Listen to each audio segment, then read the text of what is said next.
New Thought Media Network. We are a global broadcast network of positive music, media, and entertainment, inspiring humanity's evolution along the journey of enlightenment and creating a world of love, peace, empowerment, and prosperity for all. New Thought Media Network. Positively inspiring.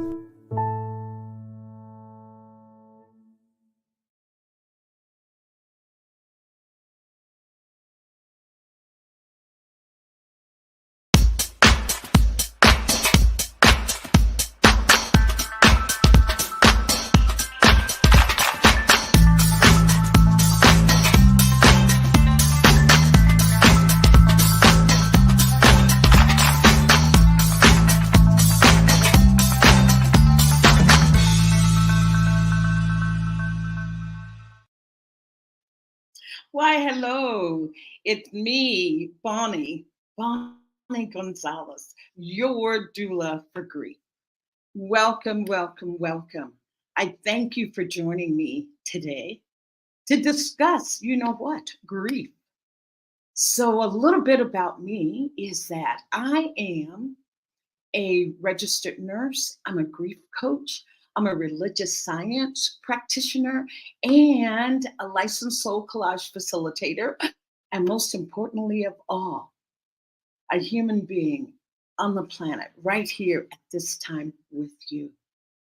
And I am here to speak life into loss and grief.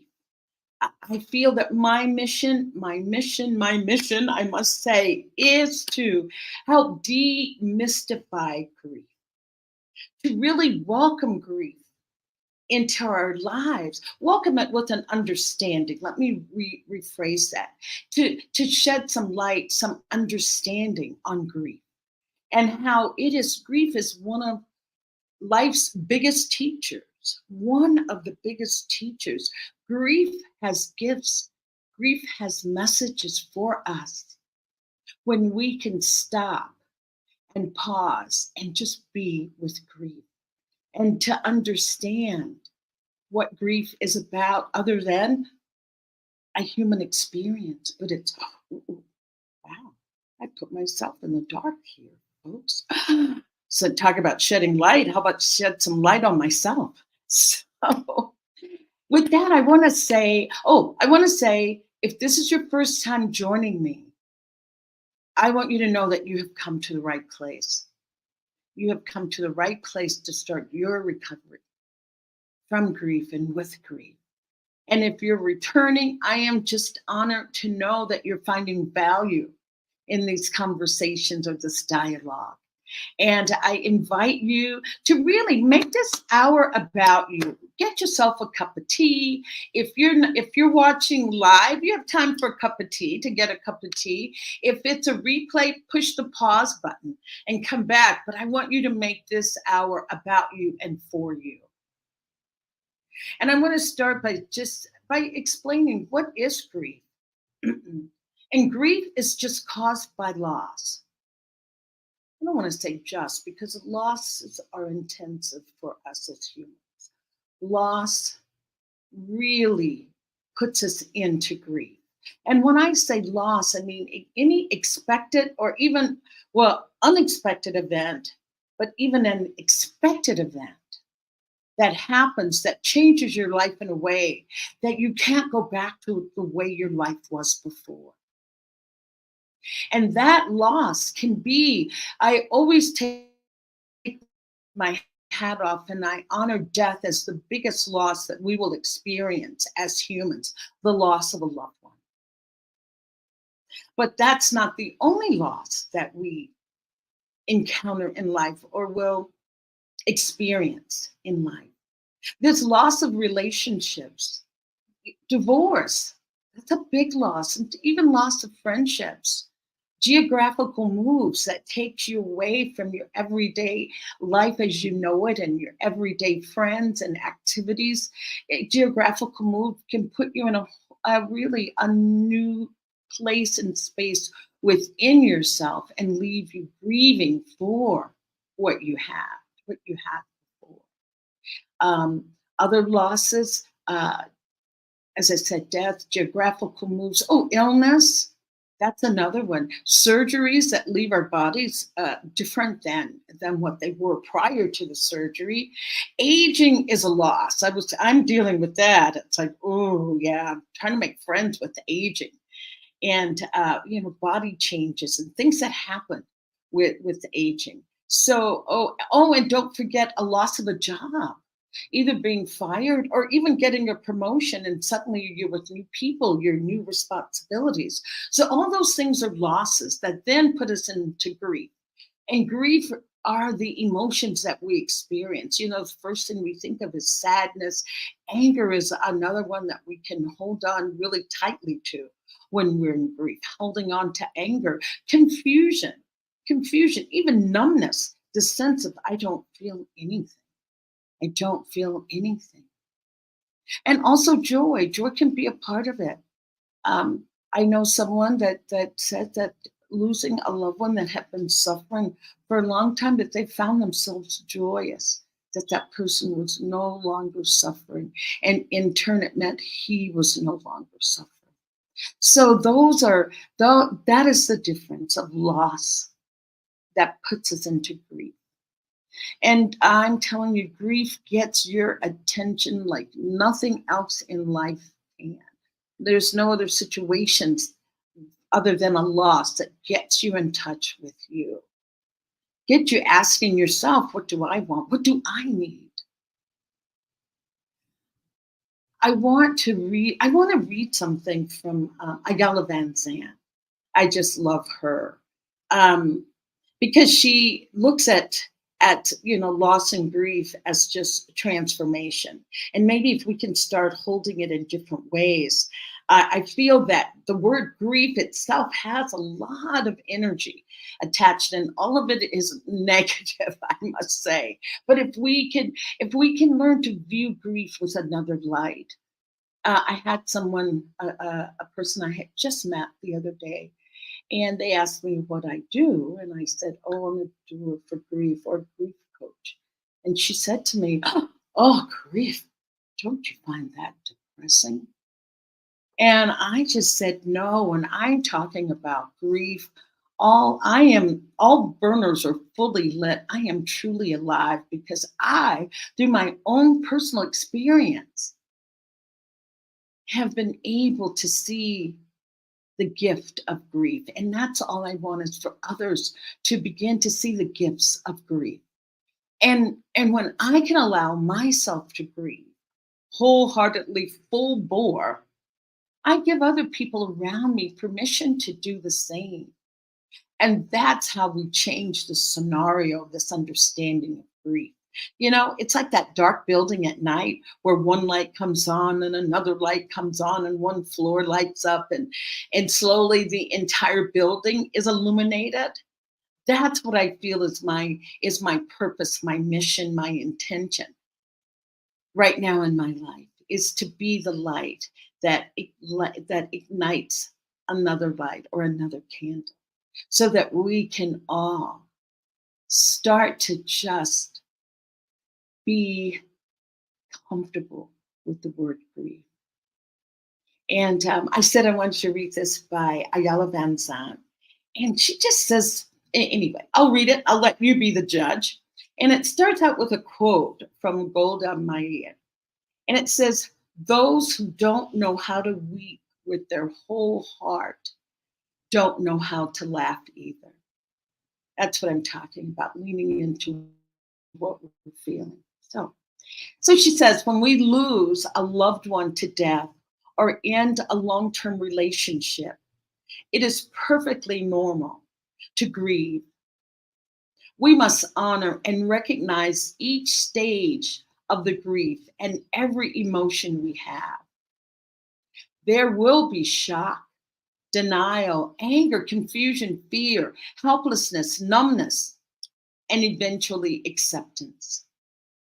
There will be a point when we do not know what to do, but we want to do something. At that point, when we do not know what to do, but we want to do something, it is at that point we must understand and accept that there is no death. There is not an end. There is only transformation. Our loved one now exists in a new time, a new place, a new reality, and so do we. The relationship as we knew it has been transformed from the physical to the spiritual, from marriage to separation, from loveship to friendship. It has not ended, it has changed.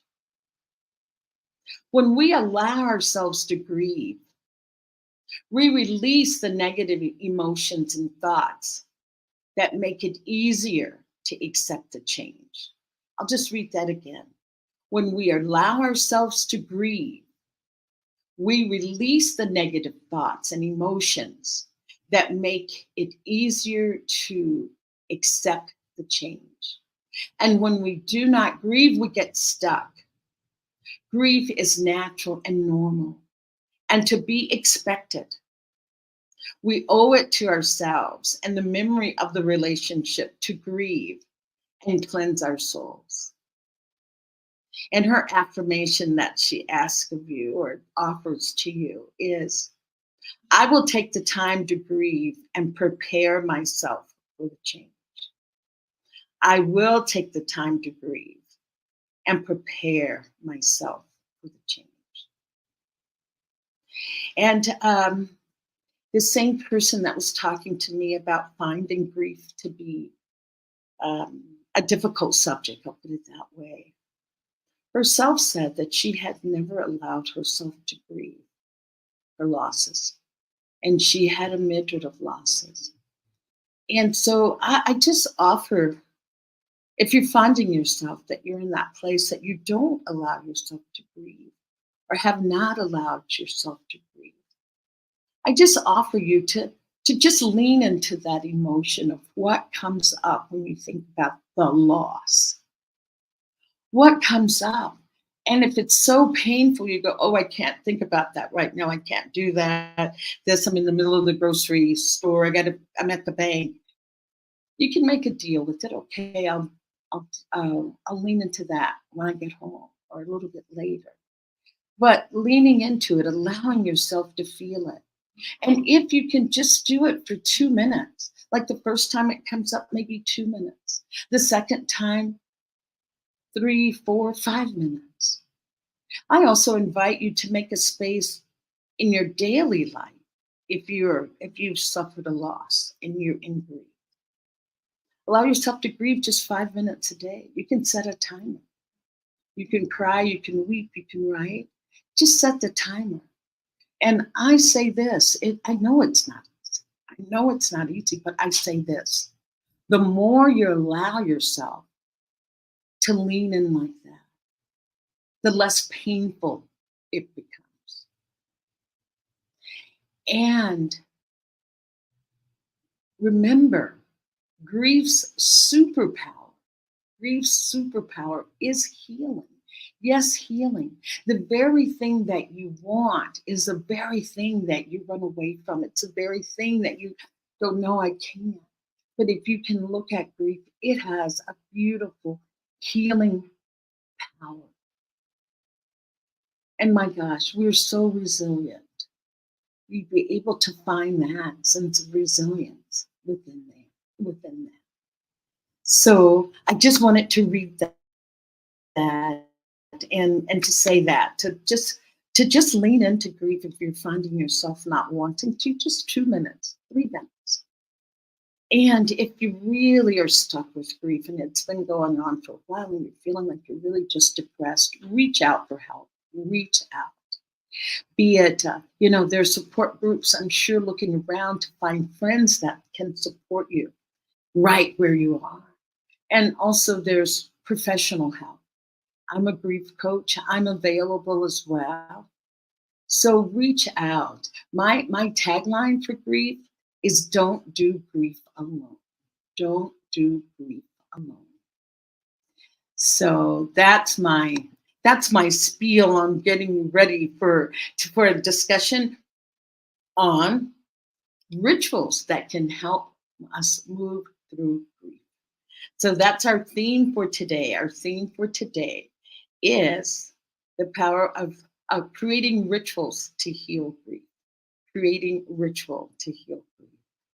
So what we're going to do, I'm going to take a break and come back, and we'll talk about ritual. Um, I even have plans to do a ritual if everything here on my end cooperates. It's been one of those days where it's like, oh, the energy has its own. It has its own flow, and I'm trying to get into the flow of that energy versus forcing the flow into me. So anyway, so we'll take a break and we'll come back and discuss creating ritual to heal grief.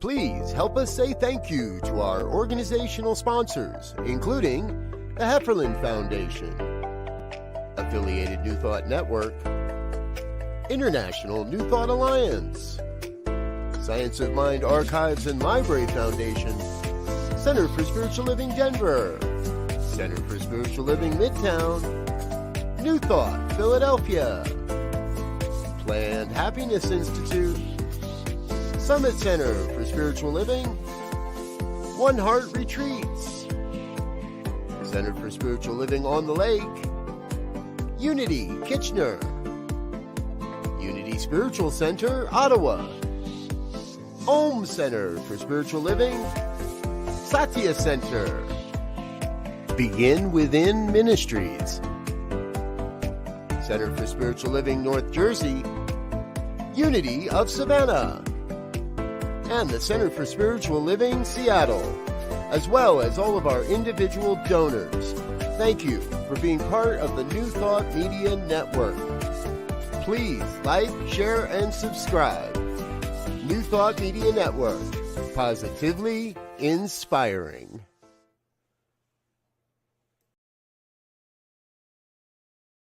We're back and continuing our discussion on ritual, creating ritual to help heal our grief.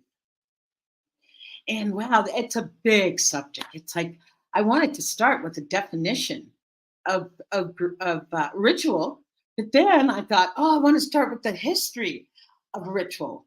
Well, starting with the history of ritual is just, I was a bigger feat, a bigger task than I realized, because ritual has been around as long as humans have been around. There's no like starting place that you can go back to say that this is where ritual began. It's just really a rather kind of a mystical way that ritual has come about. But ritual is such a part of our life. A ritual, it's even getting up in the morning, getting up, washing your face, brushing your teeth, going through that, welcoming in a new day, making your bed. That's a sort of a ritual as well. And so it's just such a part of our lives. And I'll talk about a little bit about some rituals around the world, but I'll start with a definition of ritual. And a ritual is defined as a symbolic activity that is performed before, during, or after a meaningful event in order to achieve some desired outcome, such as alleviating grief, to winning a competition, to making it rain. Rituals help people relieve negative feelings. It helps them to make sense of their loss. And this is what people are so in search of. When you have that loss, your world is just turned upside down. Even when, as I said, loss of a job, if you were suddenly let go or fired from your job, my gosh, everything is topsy-turvy. First thing you think is, why did that happen? What in the world is going on? And so rituals help people come to terms with grief, okay? Following the loss of a relationship, a job, or even an important competition or completion. because ritual has a powerful effect that grieving rituals help people cope with the chaotic impact of loss. And there are many types of rituals that people use to cope with grief and loss. And I just want to say, when you're doing whatever loss you're identifying and want to create a ritual around it, it is your intention. You set the intention of what it is that you desire. Are you setting the intention to be in acceptance of what's happened? Setting the intention that this will never happen to me again. I've done that. I've done that. I had some horrific experience and I just thought, I'm doing a ritual. This will never happen to me again. And knock wood, it has not. And that's been some years ago. So you set the intention for what it is that you need, what you desire to come from a ritual. And as I said, since people who've suffered some kind of loss often feel as if their lives are out of control. And again, using rituals to help restore that feeling of control, restore a sense of balance. And in turns, it makes it easier to cope with the grief that is there.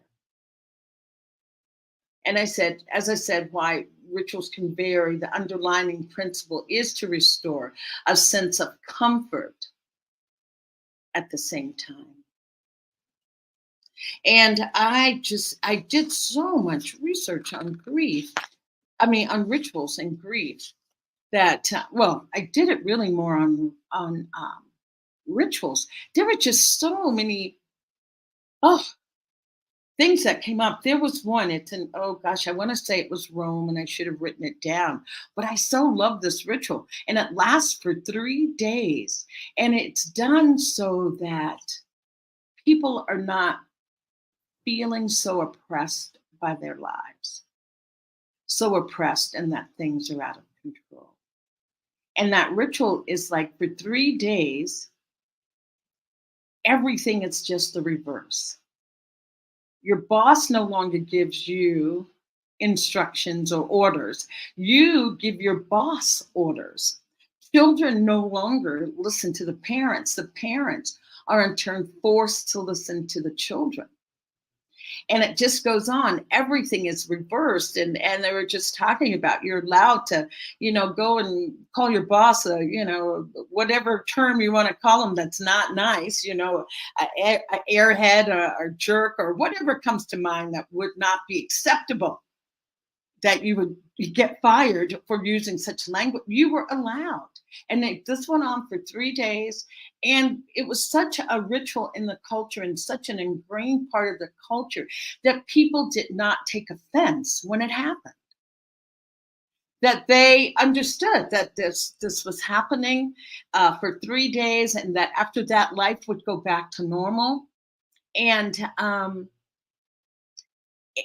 the whole idea was that afterwards, those people that didn't hold power, didn't feel devalued or not appreciated. They felt that they had their turn of holding the power and being the ones in command and authority, and finding that it helped people to feel their lives were in balance because they knew that there would be a day that they could again hold the power. But that was just one ritual that I thought was quite interesting.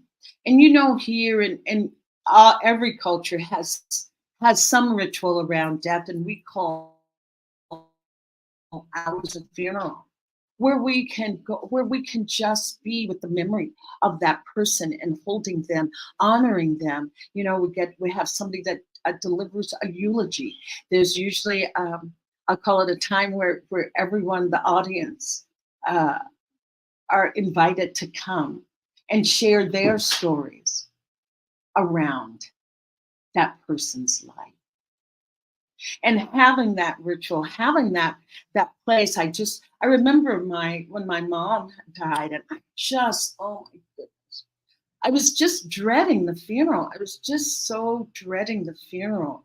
It was, I felt like my life I could not start to reorganize my life until the funeral happened.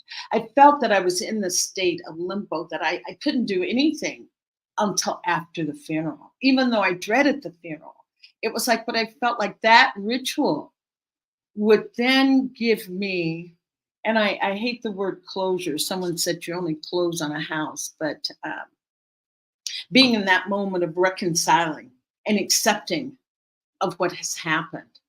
And it was, as I said, dreading it, but in the same vein, knowing that I needed that ritual to happen so that I could start to put my life back together.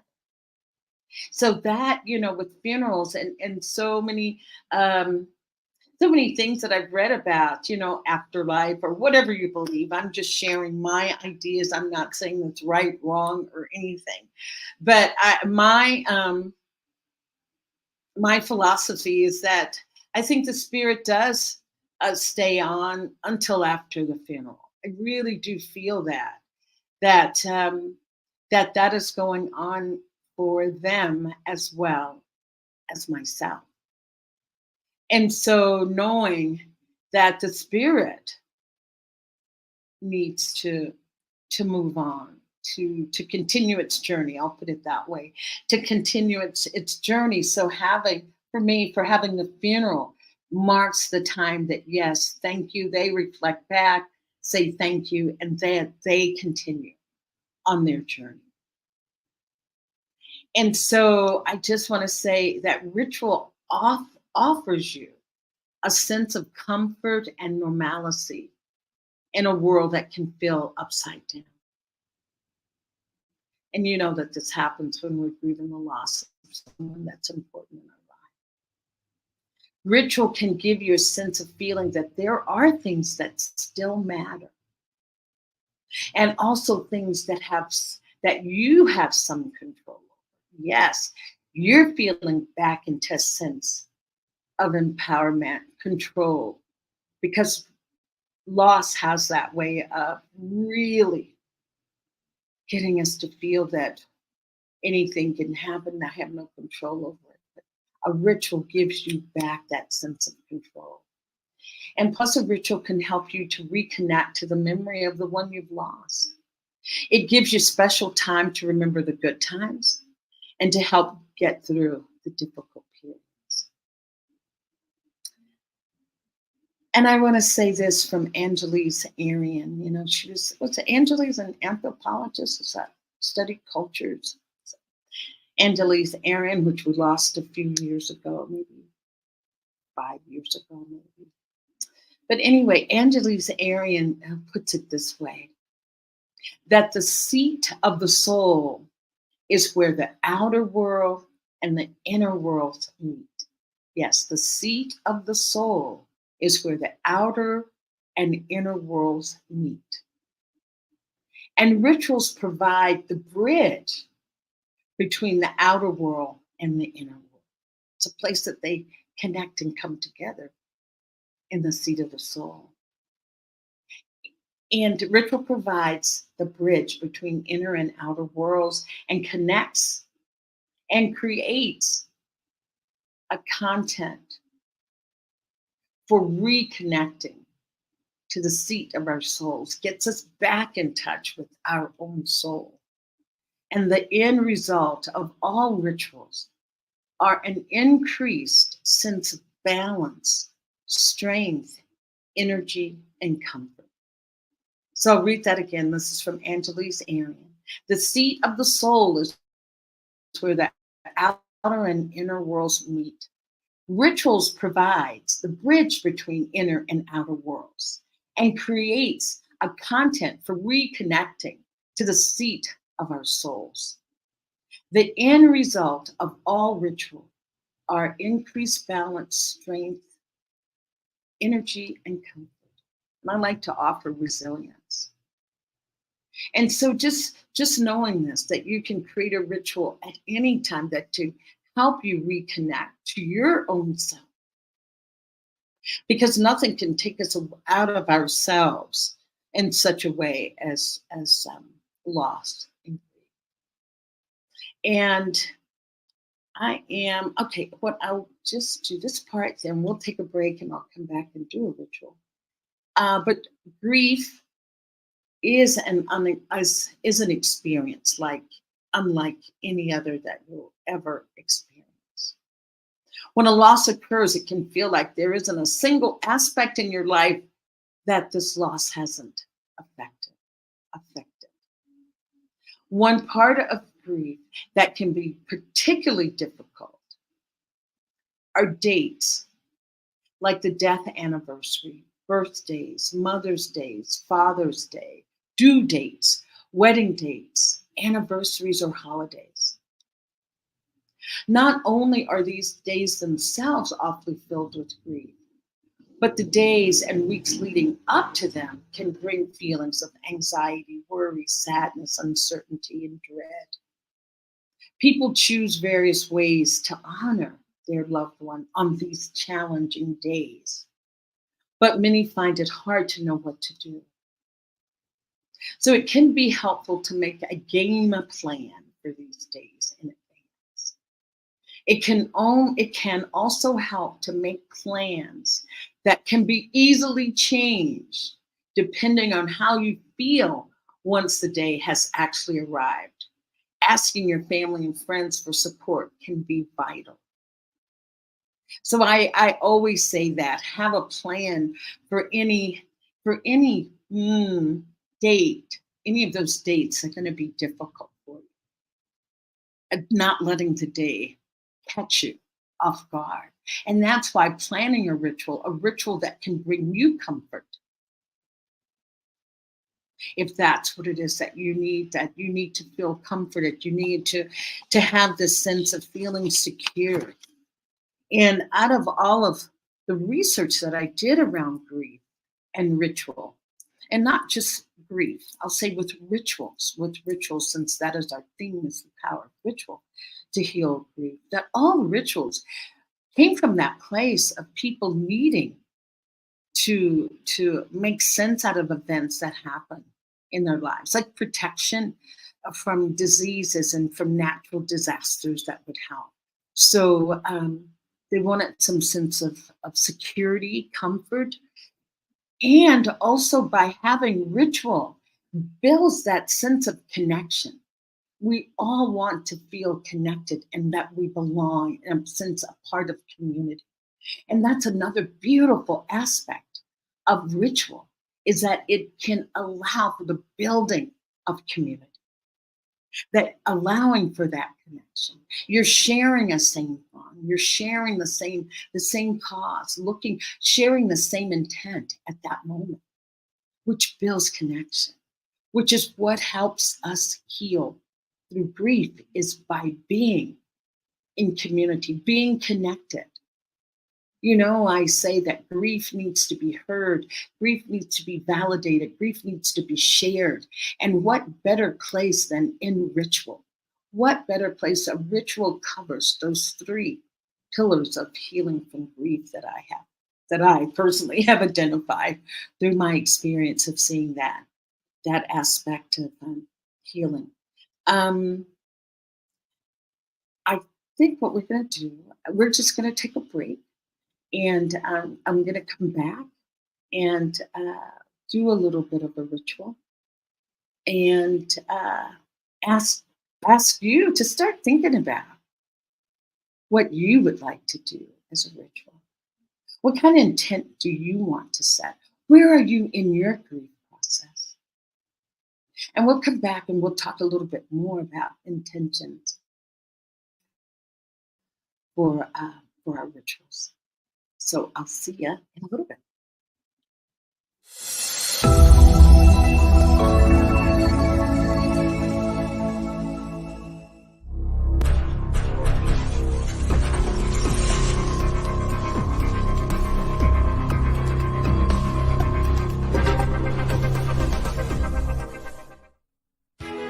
New Thought Radio, music from all your favorite New Thought artists. From Jamie Lula, Karen Drucker, Gary Lynn Floyd, Ricky Byers, Daniel Nahmod, Eddie Watkins Jr., and many, many more. 24/7 New Thought Radio. Positively inspiring.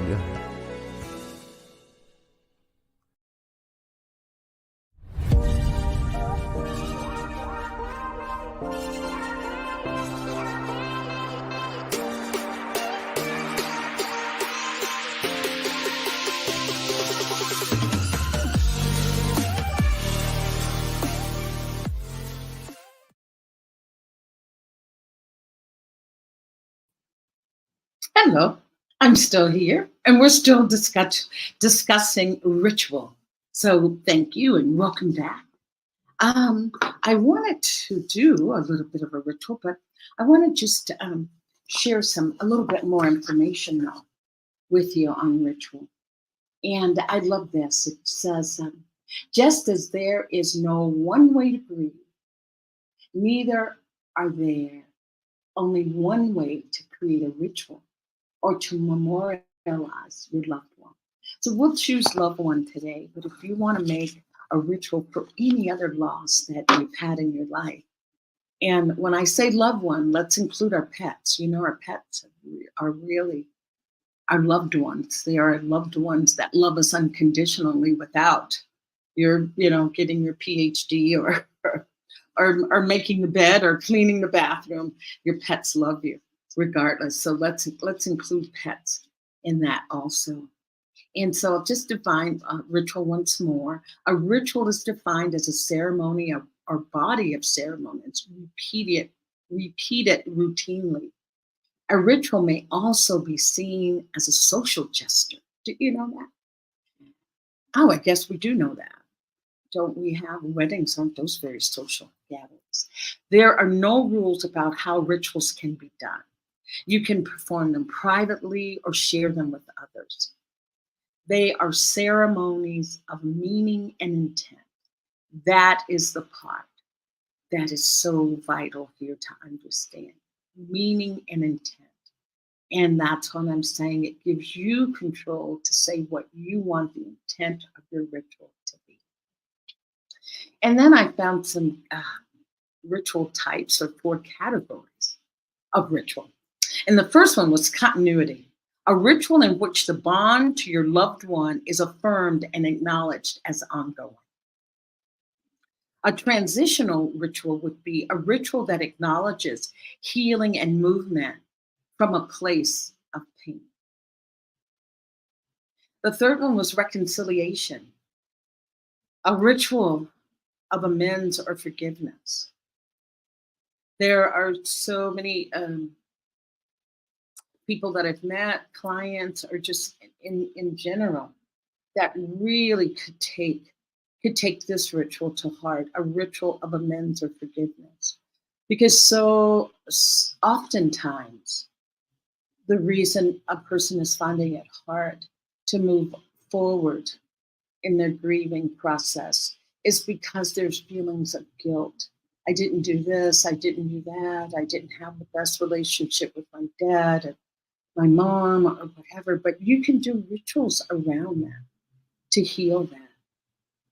One that I will just say that I've done myself, that a ritual is lighting a candle. I love incense, lighting a candle, incense, and then writing a letter of apology to the loved one. Writing a letter to say, I'm sorry that I couldn't be there when you needed me the most. I'm sorry that, I apologize. I prefer the word apologize. I'm sorry. For me, it allows me to feel a little bit more in integrity, and that I've really sat with it when I say I apologize. But I apologize for not having been there when we had the surgery, not making that a priority at that time. And writing that letter of apology.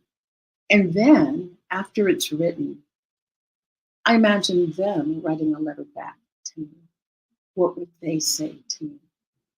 And that has been so comforting, so enlightening, giving me shining areas on blind spots in my own life that I didn't see until writing that letter and having that response. And so that's a reconciliation. It's a ritual of amends or forgiveness. And the fourth is affirmation, a ritual of acknowledgement and confirmation of your connection with your loved one.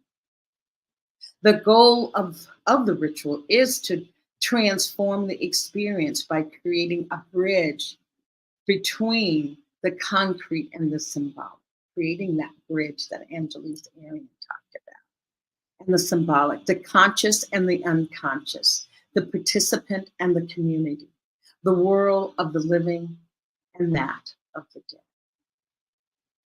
So I thought that was just another interesting take on ritual and how important, how significant, how big it can really be, and how impactful your life it can be to create ritual around your grief. And this is just something to think about when you're creating a ritual or a memorial experience.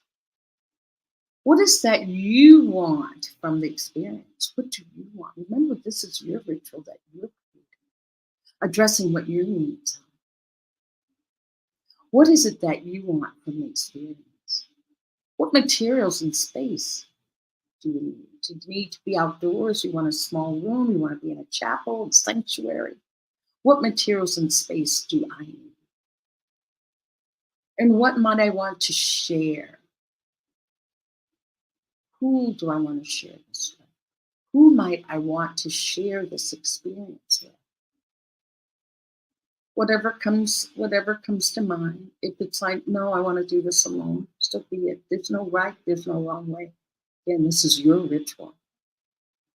And then when will I do the ritual? When do you want to do it?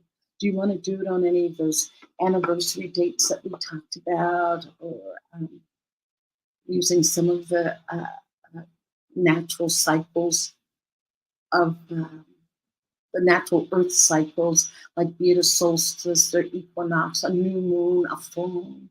When do you want to do the ritual? You want to do it every Sunday, every Wednesday was a special time with you and your loved one. So those are the questions to ask yourself around that. And then lastly is when you're performing the ritual,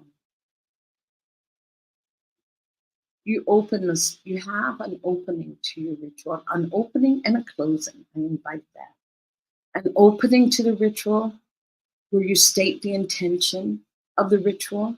You may wish to invite others to participate. Then you begin the ritual. Then allow time to take in the experience and to celebrate the memorial, or to celebrate your ritual. And I thought that I would do a ritual, and this came really right this morning that I should do this ritual. And I'll tell you why. My mother made her transition 7 years ago. It's been a while, but I don't have any dreams about her. I'm really a prolific dreamer and have lots of dreams and lots of messages that come to me. And I'm just like, so disappointed that my mom has chosen not. I'm disappointed that she's chosen to be so silent. Okay, that's where I am. I want more connection. I feel that there's a continuation, that just like Ayala Van Zandt said, that there's no end. For me, I feel there's a continuation, and continuation in different realms. So I am going to do a ritual, and what I have, I'm sure you can't, I don't think you can hear it, but I have a bell.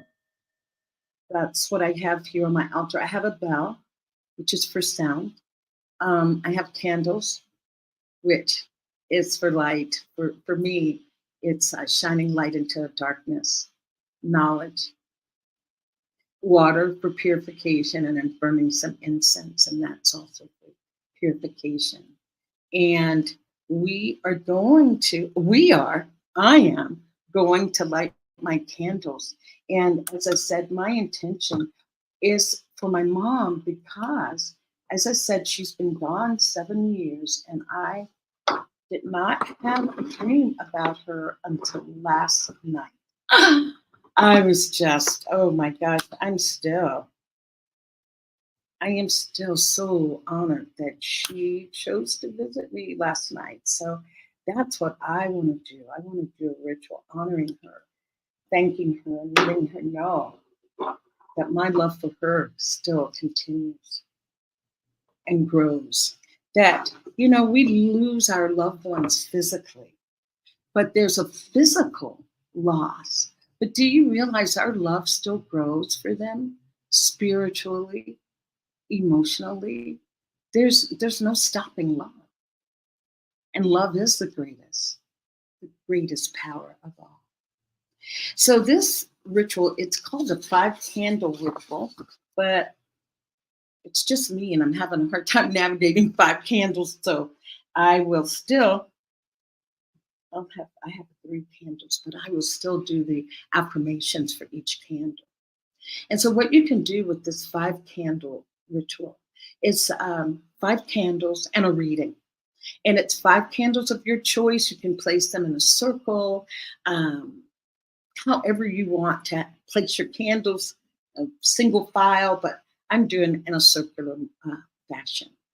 And it just that you can use this at any time that you want to honor your loved one or honor your grief, and making a space for your grief.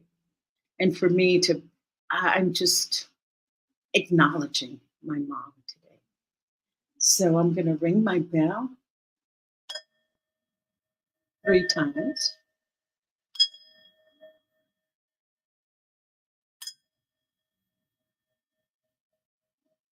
In this ritual, I am honoring my mother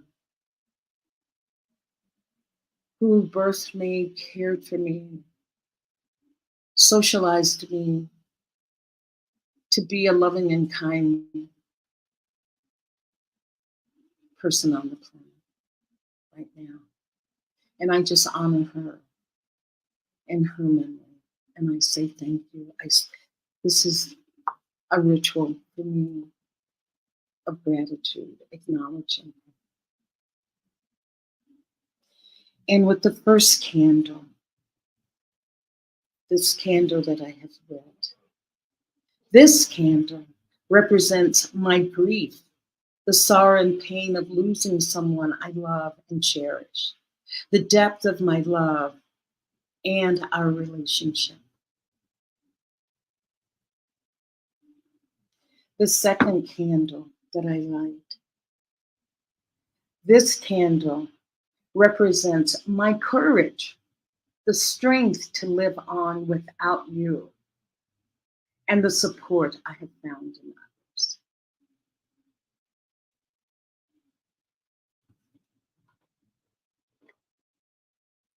And then this light represents my memory of you, memories of joy, memories of challenging times, and of the dreams we had for our future together, the memories of you and me.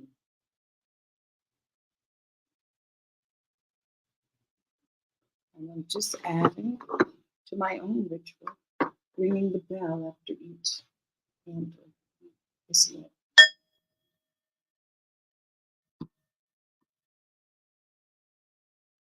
This light, this candle, represents my love, the love we shared and created, and the cherished place in my heart where you always live.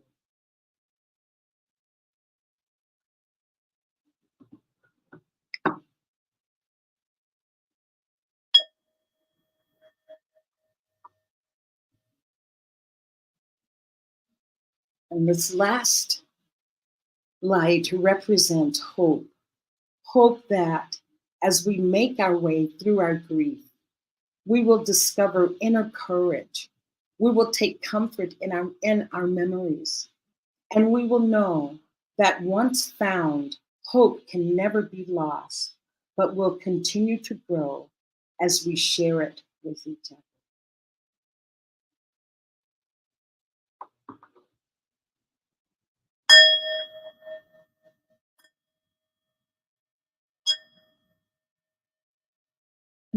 Ashe, Aho, Amen, and so it is.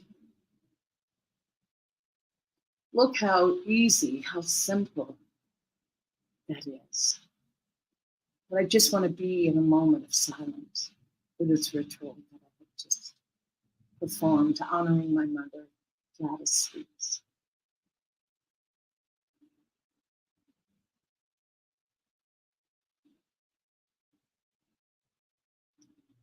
So with that, I thank you. I thank you for being a part of my ritual.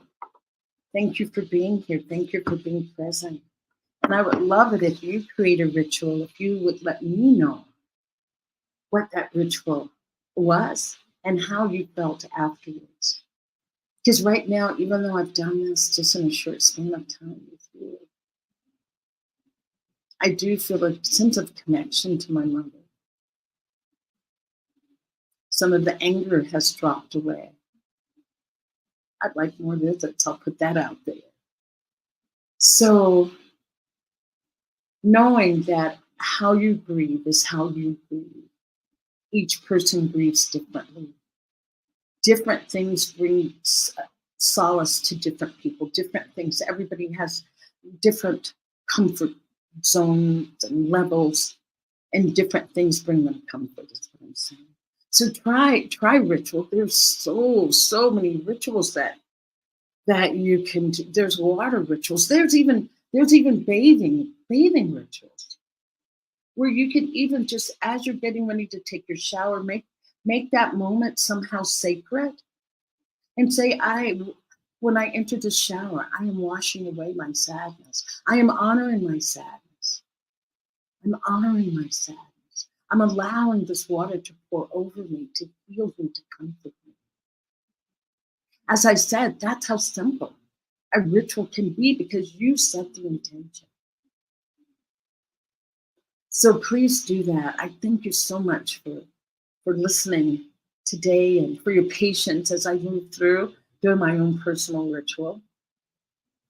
And yes, just lean into ritual for a little bit. Do some, or just think about what's your favorite ritual. I see that we have Debbie from Liverpool. Oh, and Debbie lost her brother and feels so sad and shocked, and all the emotions and heartbroken in the UK. And Debbie, I would love it if you're still there to put your brother's name in the chat, if you can, and we'll just send love and light let's send love and light to Debbie and to her brother. Knowing that the divine Holy Spirit brings comfort, peace, and joy. Neil. So Neil, sending you love on your journey. And knowing, Debbie, want you to know that Neil is never far from you. He is closer to you now than he is in life. He's closer to you than the eyelashes on your eyes. He's that close. Talk to him. Let him know. Pour out your heart to Neil. And know that I'm embracing Neil in this ritual as well. So thank you. Thank you so much. Our time is getting away. I just wanted to talk about some of the programs that are available here on New Thought Media. Debbie, just to let you know, there's so many really wonderful programs that can bring you comfort, allow you to really find out more about yourself as well, especially with sadness. That some of the programs can really be uplifting in a place that brings you some comfort during your darkest time. Comfort and a sense of connection, that there are people that care. And we at New Thought Media here, we do care. We're prayer twice a day. I know it's 8:15 Central Time. No, it's 8:15 Mountain Time, AM and PM twice a day. They're prayers. Debbie, you can tune into that to find comfort and solace. We also have Reverend Webb, who's on Sundays. I think he's he's a psychic, but we won't say that word. He may take offense. He's intuitive. He is an intuitive speaker and love listening to him. And also we have Fireside Chat on Friday nights with Michael Mangus. He's a hoot. He'll make you laugh, Debbie, that's for sure. And then we have Poetry, Prayer, and Practice, which I believe she's tomorrow. And check her out at that time. And then there was a new show that I had not seen, Spiritual Toolkit. I'm tuning in on Thursday so I can get my toolkit restocked. And that's with Reverend Brock Ford. I believe he must be new, and if he's not, Reverend Brock, I still apologize, but please. Oh, and Debbie's asking me what time are these in the UK.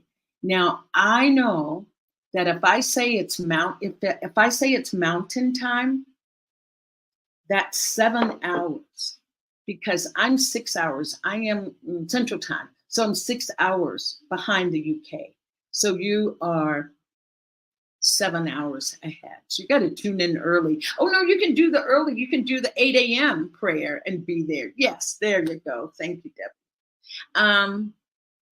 So yes. Oh, so we stopped at Spiritual Toolkit. Oh, and then Zoe on Thursdays at 12 noon. And Debbie, so that would be 8 p.m. I think I got that right, Debbie. 12 noon. Zoe is on Choice, Your Creative Superpower. Listen to him. It's a 30-minute show. He just gives so many wonderful, beautiful nuggets of wise wisdom. So I am going to have to say goodbye. This time goes by so fast. But here's what I want you to do. I don't want you to do grief alone. Do not do grief alone. I want you right now to go and look in the mirror and look yourself in the eye and say, I love you. What do you need? What do you need today?